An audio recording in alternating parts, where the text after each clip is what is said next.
So, University of Arizona, which is the host of this beautiful facility, there was a clear professional artist that completed a simulated moon mission in the new habitat, which we were so excited to see last night. The Imagination 1 crew included a dancer, choreographer, a nonfiction writer, a textile artist, and a poet. They spent 6 days and 5 nights in the simulation. And today we're going to hear all about the mission. So excited. Thank you for being here with us. And Chris, welcome to online. Greetings from Shackleton Base. Yeah, there we go. Shall I go ahead and get started? Yes. Okay, awesome. Will somebody be able to advance the slide for me? Yeah. Okay, let's go ahead and do that. Awesome. Thank you guys so much. Apologies for putting my first officer, Julie Swarstead Johnson, here in this tech role, although she's pretty darn good at it. And thank you all for being there. I'm sorry I couldn't be there in person. And I will kind of click through my portion here as quickly as possible to save time. But this is an overview of Imagination 1, Artists on the Moon. And I should also just say, Julie, if there are any technical problems, I have my phone here and you can call or text. So I'm talking to you from Logan, Utah. I've been doing a lot of traveling lately, and so I just wasn't able to see my way clear to come back down. So I'm Christopher Cokinos, a nonfiction writer and mission facilitator and commander of Imagination 1.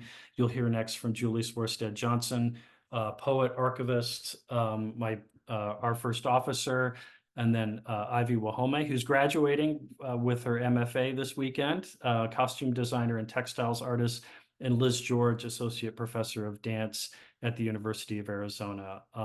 So yeah, next slide. So just very quickly, what I'm going to do is talk about the genesis of this, and then just go through planning, training, the mission, and outcomes and next steps. Again, kind of clicking through this very quickly.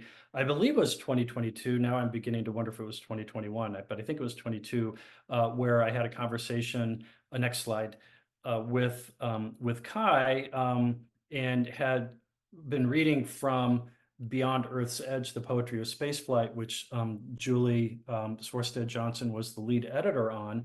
And I just did a little presentation at the Analog Astronaut Conference, and it went really well. And so we began talking about the role of the arts, the larger conversation. Many of us were talking about it. And that's really where the proposal began. And then personally, the other book on this slide, I was thinking that the mission would be the last chapter of my new book, which is just out, Still as Bright, which is a history of the moon. But we were needed to reschedule, push the mission back for a year. And so I have a different ending to the book, but I've been writing about the mission. Next slide. So William Bazuska in 2021 said that the world abounds with tangible examples of this spirit in the work that connects art and space. Organizations that seek to identify and foster these connections may find benefits across the spectrum of space activity, while at the same time supporting one of the most fundamental human activities, creating art. Next slide. So with that in mind, the idea was we would do an all-artist lunar surface analog mission at SAM, and we would be more or less imagining ourselves in this area, which is the south polar region of the moon, which, as most of you, if not all of you know, we now have discovered that it contains water ice in the permanently shadowed regions. And so the possible human habitation of the moon looks more and more likely, and we're going back. So the thought here with this mission is we take culture with us, we take art with us. Astronauts have made art in space, they've come back and made art, and we wanted to sort of contribute to that larger conversation of how the arts are part of this exploration. Next slide. So planning, it was very simply my approaching supporters. I talked to Julie about this, knowing that I would want to have her be a colleague and partner because of her interest in space, and she's a wonderful poet. And so we went ahead. The two of us would be the two of the four crew. I approached supporters, primarily a cold call email to Andy Schultz, who's the Dean of Fine Arts at the University of Arizona. And frankly, without his support, which came very quickly. We would not have been able to have done this. So he supported the slots that Liz and Ivy filled. So we drafted a mission plan, like what are we thinking we're going to do?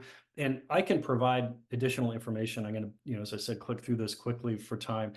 So please just contact us. If you have any questions, happy to share the mission plan. It's quite detailed, worked with Kai quite a bit on sort of nailing down what our goals were and what the daily activities would be and so forth.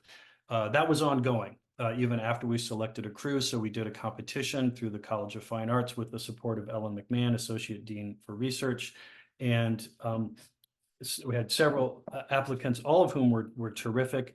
Our first dancer was unable to continue with the mission, so Liz stepped in and just took it by the horns. And Ivy has been part of this for a couple years, so we've had a longer sort of lead up than I think a lot of analog crews have had, but that was really great. And then just planning the organization of the mission, our training, and so forth. Next slide.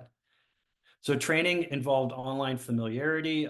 Because I was by that time sort of in a phased retirement and no longer living in Tucson, we spent a lot of time on Zoom, but we also did things in person as well. And Julie and I did first aid courses for the SAM requirements. We all did conflict resolution. Because I know a lot about the moon, having written this book, I put on my sort of professor hat a few times, and we talked about various aspects of lunar culture and science.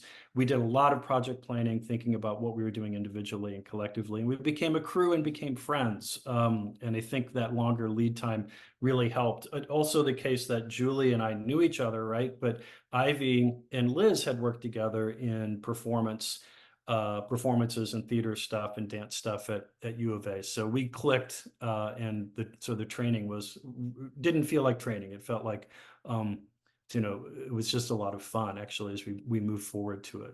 Next slide.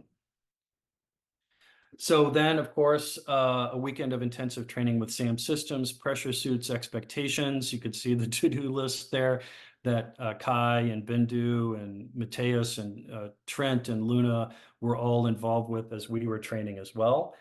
Next slide. And next. So we did pretty well. This captures the spirit. It was an intense weekend, but we also got the information that we needed from the wonderful folks at SAM. Next slide.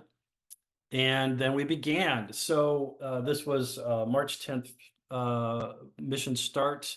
And this is a picture in the lung by the test module. Julie brought projectors. And so we had, this is, I believe, the last night. This is a picture of the Marius Hills on the moon projected on the lung. Next slide.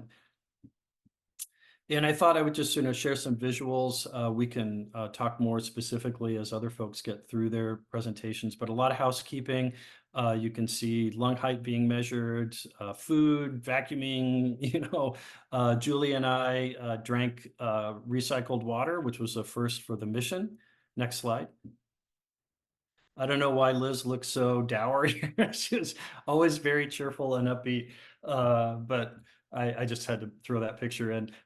You can see the test bay, the hydroponics rack, also then lunar imagery projected onto the wall there, logbook and so forth. So a lot of housekeeping in the middle of doing our art, and I know that each of us and I myself will talk a little bit about the artwork, but the housekeeping was non-trivial, and I think we did a really good job keeping SAM safe and efficient as it was keeping us safe and efficient. Next slide.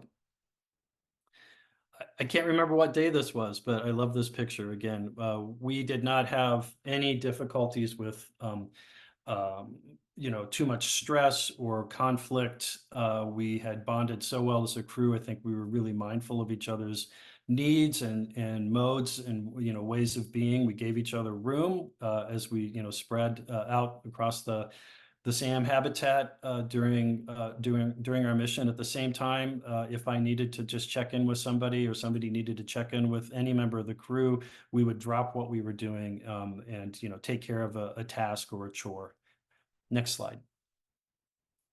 One of the things that I did, so I'll just talk briefly about my particular projects before handing all this over. So I had three things in mind that I wanted to do. I wanted to write prose, a couple of articles, and I'll say more in a second, take some photographs, but then I also did a little plant experiment. So this is a vial of meteorite dust. This is lunar meteorite dust that Matt Morgan, who's a dealer in Denver, I purchased a small amount from him. And those are green leaves of cress seeds. And I was given a lot of advice and equipment from the University of Florida Space Plant Laboratory, which a couple of years ago grew these seeds in actual Apollo regolith samples, the first time that had ever been done. And so I, did a sort of little mini replication. Obviously didn't do any mass spectroscopy to see exactly what terrestrial elements were in this lunar meteorite that had landed in Africa years ago. But the plants grew, and I was just really excited by seeing these leaves as sort of a symbol of the possibilities of going to the moon and solving problems without creating new ones. Next slide. Workstation here. This is this CIMOC monitor in the engineering bay, and some photographs that I've been taking with that little analog camera on the left. Next slide. This was my first picture, actually, multiple exposure, kind of creepy. This is the MiG-29 helmet that Liz and Ivy used in their pressure suits when they were on the offset rig, and that's the mushroom colony growing out of the helmet. So I'm not sure what the symbolism is, but I love the imagery. Next slide. Picture of the lung. Next slide. And that's me on my moonwalk. I wanted to take these instant pictures as a kind of soft, blurry, analog version of the kind of hard edge stuff that we do with technology when we're dealing with space. And next slide. So outcomes and next steps, each of us made substantial progress. We were the first crew to use the offset rig, the first crew to don and doff our pressure suits. We used the least amount of water at present. We recycled the water for the first time as well. We're going to talk some more here, all of us, about this work. We will continue to encourage Arizona to pursue art and science crews and art crews at SAM. Upcoming, if you're interested, there will be an Arizona Illustrated episode about the mission this month, an online feature forthcoming from the Moon Gallery in Europe. And next slide. Again, some thank yous, Andy Schultz, Ellen McMahon, the Poetry Center, College of SBS, College of Humanities should be on that list as well, the Lunar Planetary Laboratory supporting Julie, and bows of gratitude for everyone at SAM. I've already mentioned those great folks, and to my crew. And the next slide is my last one. So I had an article published in the Telegraph in the United Kingdom a couple weeks ago. They ginned up the opening a little bit, made it sound a little tenser than it really was, but that's, I guess, what happens sometimes. I didn't have any say in the editing of that piece. I had a lot of say with this piece that's coming out on Thursday of next week in Esquire, which is about art, space missions, the moon, and Imagination One. And as I say in that piece, each day we disperse like mindful molecules in a sealed vat. And with that, I will mute myself and hand this over to Julie. Thank you.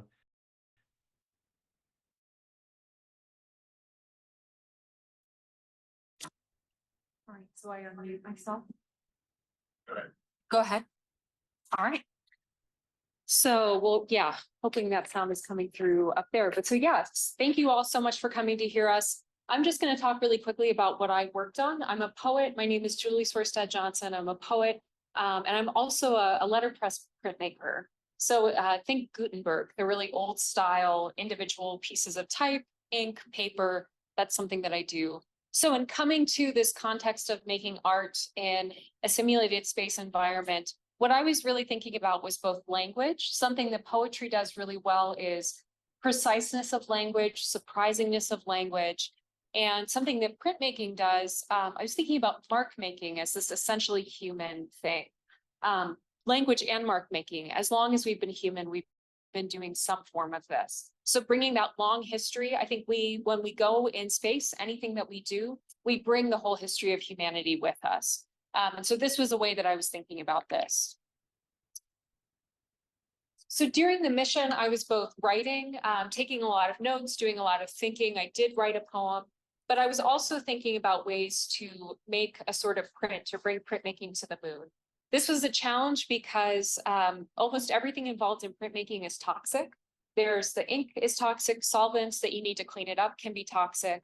And so I wanted to bring it to this space, but what was I going to do? What I decided was to use 3D printing as a way of sort of making type on the moon in situ. But so the images that you're seeing here, this is the U of A has an amazing letterpress lab with an incredible collection of type. So here I am in the lab. I found a wooden typeface that's called Mode Futura, and it was probably made around 1950. So this is again a kind of layer of taking this old thing, but an old thing where someone was imagining what's futuristic and taking that and using that as my type on the moon. So what I did is I printed what's called a type specimen sheet, what you're seeing on the right, and then scanned that, put it into Tinkercad because I'm brand new to 3D modeling, and used that to create 3D type. So then when we were on the moon, the initial idea was that I would take some of the writing that I did and turn it into a piece to print, 3D print. That turned out to be too complicated. I needed something that could be set up in advance. So I ended up working with this aphorism that Chris had thought. He was kind of thinking through different aphorisms that were meant to be short phrases that make us think about the way we talk about space, the way we talk about the moon or Mars or wherever we're going. So the one I decided to work with was frontier or heartland. And I set it up on this stamp, which I've got with me. We can actually pass this around. So set it up to be this circling question, frontier or heartland, frontier or heartland, heartland or frontier. But so asking the question, do we think about these places we're going to as something to be conquered, or do we think about them as places that nurture us, places that are a gift? So that was one way I was thinking about language. But so this is 3D printed in SAM, fabulous 3D printer. That was a great experience. And so then the thought was that I would take, rather than thinking about paper and printing, the moon surface itself, the simulated lunar regolith, would become the paper, the medium for printing. The simulated lunar regolith was really finely ground basalt. And so during my EVA, we all did an EVA while I'm suited up. I took the stamp outside with me, and then the process was to actually press it down into the lunar regolith and leave an impression. It's pretty hard to see on this screen, but it turned out really beautifully. The lunar regolith, the simulated regolith really held the impression so well. And so one thing I was thinking about as well with language is that, you know, on the moon, because there's no atmosphere, you could make a mark and it could be forever, like the footprints of the Apollo astronauts. But the idea, again, if we're thinking about now we're going back, we're doing something different. We were imagining this being kind of in the blast radius of the ascent vehicle from the moon, that it would be here, it would be an installation, but then at some point when the crew leaves, it would get wiped away intentionally. So it's a choice to be ephemeral. So I did write while I was there, did quite a bit of writing, and had one poem that I finished that I'm trying to figure out if I can read it. I'll just do it, I'll be fast. But so the thought with the writing that I did on the moon is that I'd like to take it back to the letterpress lab, turn it into a broadside. So we're going from this really analog thing to working on the moon and then taking it back to this really older art form. But so this is the poem that I wrote while we were there. The title is To Be in Thought, a Lunar Being, which is a phrase that Chris was working with again that comes from a 19th century selenographer. But so this is about our experience of being on the moon. Anywhere we go, the body must be fed and held against something. Rock or the motion of endless falling, metal or the sound another human makes while working needle through fabric, thought across time's finest length. Anywhere we go,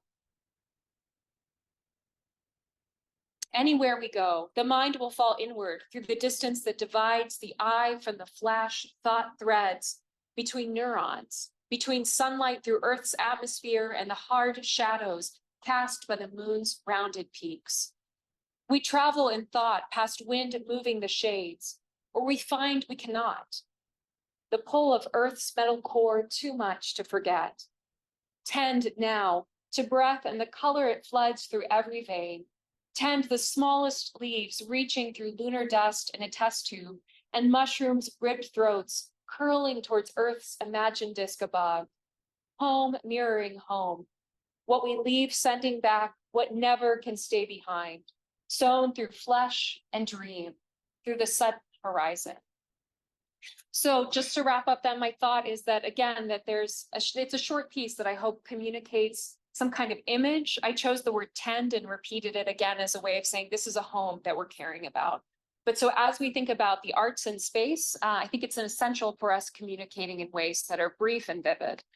But so with that, I'll turn it over to Ivy.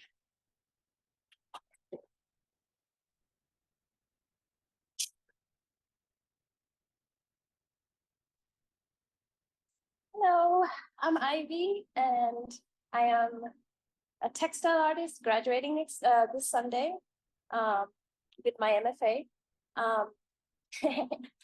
So my first slide, let's see. So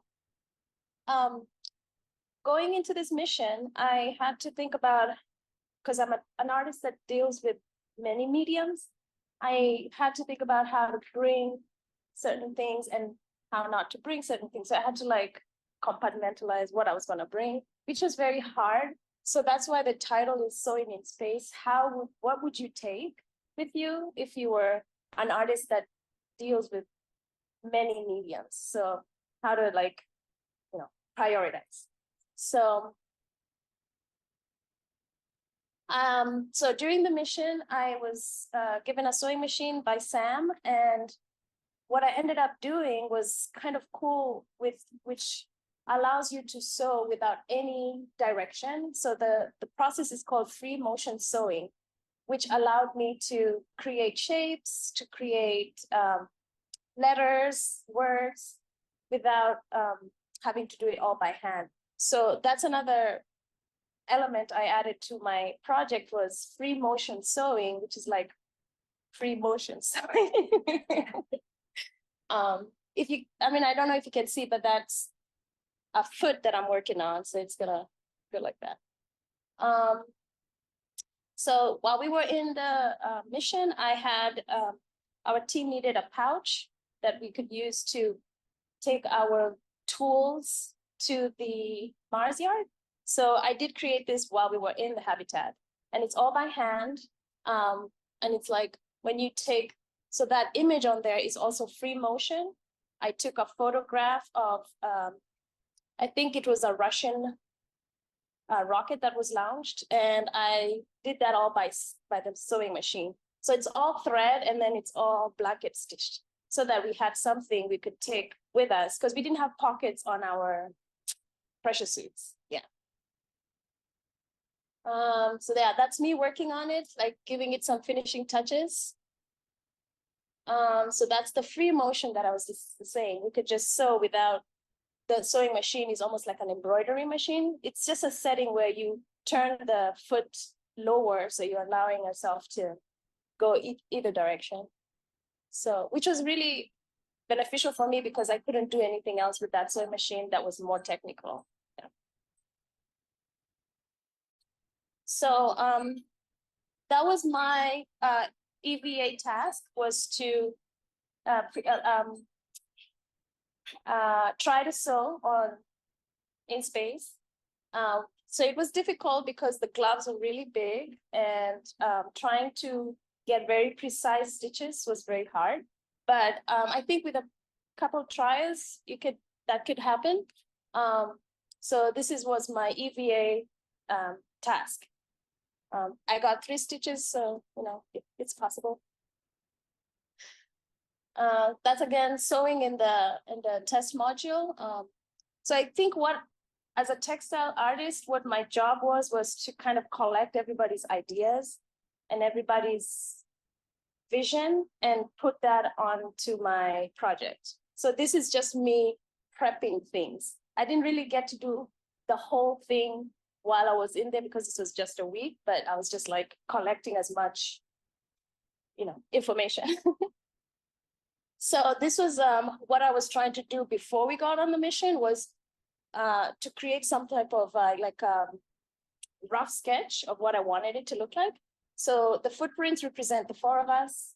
represent landing on the moon, represents the carbon footprint, however you want to think about it. And it's all the same size of our feet. That's what I did when we were in the mission. I outlined everybody's foot. And when the moon, I wanted it to have a shape so that it's not just flat. And I added a little bookshelf. So that's where I was going to put all the stuff that I was collecting during the mission. So that's what I came up with while we were in the habitat. As you can see, it's just like randomly placed, pinned. The pillow is concaved, so it's, has a 3D. This is a blanket I grew up with. I brought it from Kenya, and I wanted to give it a second life. So I thought, if I went to the moon, I would like to bring something that reminds me of home, or Kenya, or the Earth, planet. And so whatever I put on there was to maybe give it a second life in places where it was kind of falling apart. So it's strategically placed. So that's what I was talking about when I said it's free motion sewing. You can create letters with your sewing machine. And this book is by Dr. Cyan Proctor, and I used it as inspiration to make our logo. So I wanted it to be in there. So after doing the mission, I got introduced to Trent, and we both were like, he needed a seamstress, and we got along together, and he said, let's try to make a pressure suit together. And so we were given a space at the university for a few months, and we experimented. I got to learn a lot about pressure suits, how to put them on, how to take them off. And then we're gonna try and make one from scratch. So that's the logo that I created, and it's all made from fabric. And it's all silhouetted, beads, layers of scrap fabric, and it's all like 3D. So it has to have layers. And I put that on my graduation cap. So that's what I'm gonna wear tomorrow. So this is the finished product. So when Julie talked about heartland and frontier, I wanted to use that as, because if you look at this, it has two sides to it. So is it a heartland, is it frontier? So all the books in there are books that we either had while we were in the habitat, or like one of the books is Christopher's and Julie's. The Sewing in Space is in there. The AVA bag is in there. So I just wanted to make a bookshelf that represented what we had done in there. And then that's Julie's poetry, which I'm going to, yeah, that's Julie's poetry. I tried to fit it all in there. And eventually I'm going to sew that on with stitches, but right now it's in pen. But it has, it's supposed to be seen from both sides. So, and you can see it has like that bumpy. So it's a pillow blanket that represents the moon. So that's how it looks. And it has beads at the end. And that's how it looks from the other side. So it's like the frontier. You can see it from both sides. Yep. And that's it.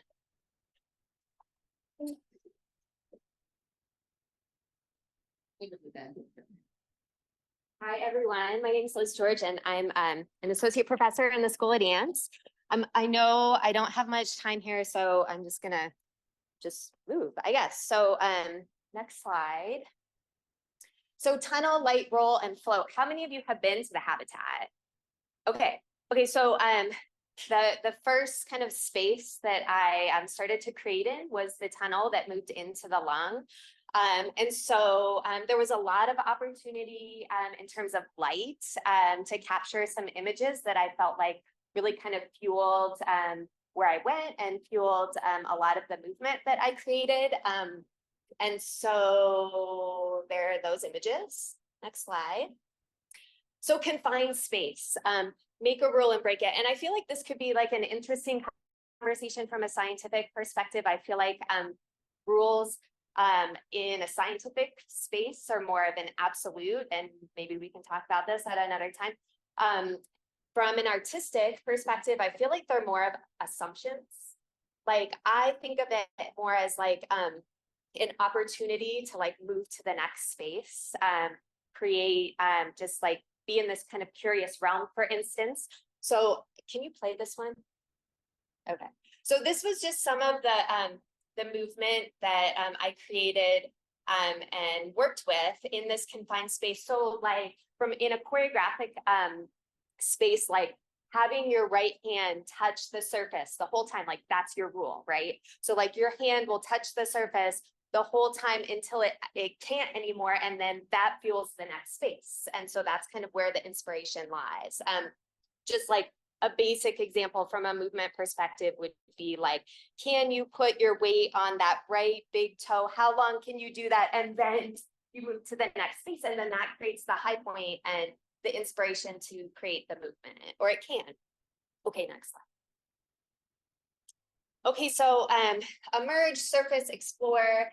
This was kind of like the Moon River component of, I call it, of the project. So I kind of had a concept and some imagery surrounding moving out of that tunnel space and like imagining exiting the spaceship and like entering the surface of the moon.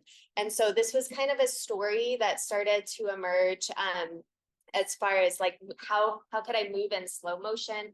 I don't know if you can like fast forward that a little bit because it's in slow motion. It'll take a while. Okay, so like just like touching the moon and like exploring the space. If you can move just a little bit further. So the habitat, I don't know what you all think about this, but from my perspective, the surface of the lung kind of reminds me a bit. It looks a bit like a lunar surface with like the craters and whatnot. So I worked with just trying to capture some imagery of like walking. If you could go just a little bit further. Actually, Oh, that's okay. yeah. Oh, okay, I didn't even notice that. Anyway, that's that portion. I worked with the music, Audrey Hepburn's Moon River. So we're working on editing that and putting that together, and kind of that served as like one component of the project. Okay, next slide. Thanks, Julie. Okay, so I just thought this would add some lightness to the presentation. So I don't know if you can click on this one. If there's sound on, it makes it better. Oh, you see that? It's dangerous. And then watch this. I just thought I'd include some blueberries because I thought that it was kind of funny. Okay, so the EVA exploration, dancing in costume, I call it, like from a dancer perspective, we have dress rehearsal, videos, and then full performance. So oh, I had some notes down for this one. So this is me dancing on the rig or moving on the rig without the suit, which, I mean, either way, it was super fun, like to explore that space on the rig. Very different having the suit on in terms of the restrictions and it being all blown up. And so these were just, I wrote down some thoughts as far as just kind of what came to mind from that dancer's lens. So just basic, like shift of weight, connection to the surface, articulation of the hands and feet that like as dancers are so important. And then we train for like years and years to create that that detail and nuance of movement that isn't necessarily accessible when you're in a big suit. Revealing or connecting with any kind of nuance or quality, right? So I don't know if any of you have heard of Rudolf Laban notation. It's kind of in the dance realm, but it's effort shape. It's kind of like categorizing movement and how, oh, 2 minutes. Okay, I asked it with the time. And so he also has a way to document movement, kind of like music. So it's called Laban notation. Anyway, it kind of came to mind in this experience. So like he categorizes things with direction and speed and weight and flow. So like, is a movement direct or indirect? Is it sustained or quick? Heavy or light? Bound or free? So, you know, obviously in 1/6 gravity with a spacesuit, like it was super fun to access that pocket of space in a sustained free way. And then like the contrary of that, which inspired curiosity from my perspective and like how we could inform astronauts, train astronauts to connect to the quick, to connect to the opposite of what is easily accessible. So like from my perspective, that was like magic, right? Like, it's like a dancer's dream to like jump up into space and like float down. And then what would the opposite of that? So that's just like one example. I know, like, how am I doing on time? I know we kind of started late. I have lots more to say about that. But let's move to the next slide. Okay, we're gonna have to move to the next. Okay, so yeah, this is BTS. This is the actual EVA, that, you know, if you're interested, we can show that at a later time. The next slide. Okay, so Julie brought projection to the habitat, and so this is a video, just like super short. So that just kind of like dropped in as far as an opportunity to work with shadow, shape, mirroring, and merging from a movement perspective, a visual perspective. So there's that. Merging into the crater.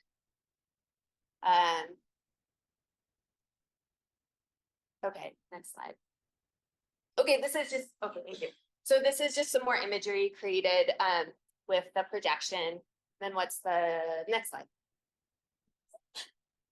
Is that it? Oh, because I wanted to show my hair. So I thought that would add some lightness also. So like, I know I caught a lot of heat with this dry shampoo thing. Like, you know, we weren't allowed to bring dry shampoo, but this is like how my hair looks if I don't wash it. So, okay, so the point in putting this up there is just like, I feel like as artists, it's just so important to be in like a light state of being.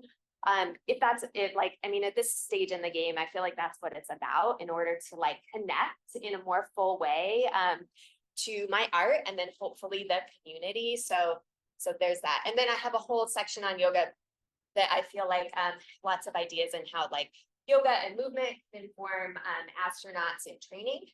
And then here's the last part. I'll say this really quick is Trent Trash, who probably most of you know. He came to one of our classes, or rather we went over to this space lab, and this is one of my choreography classes.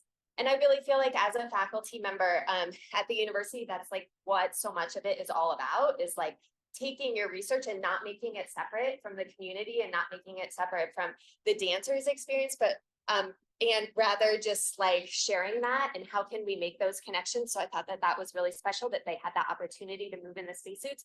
And then I think there's one more slide, which is basically the same thing. Creative state of being, and we wrote a grant. We'll be continuing this research into the spring 2025, where we'll have a performance on the Eller stage, and we also wrote a grant to hopefully incorporate as many elements as possible in terms of costuming, and Julie's going to read her poetry. And so yeah, thank you for all of that. We'd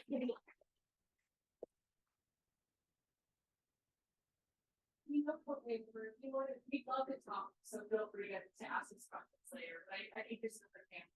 It should have already started. So, yeah, thank you all so much. Thank you all so much, and email us too if you have questions. Yes, thank you all so much. Thanks, friends. Love to all of you.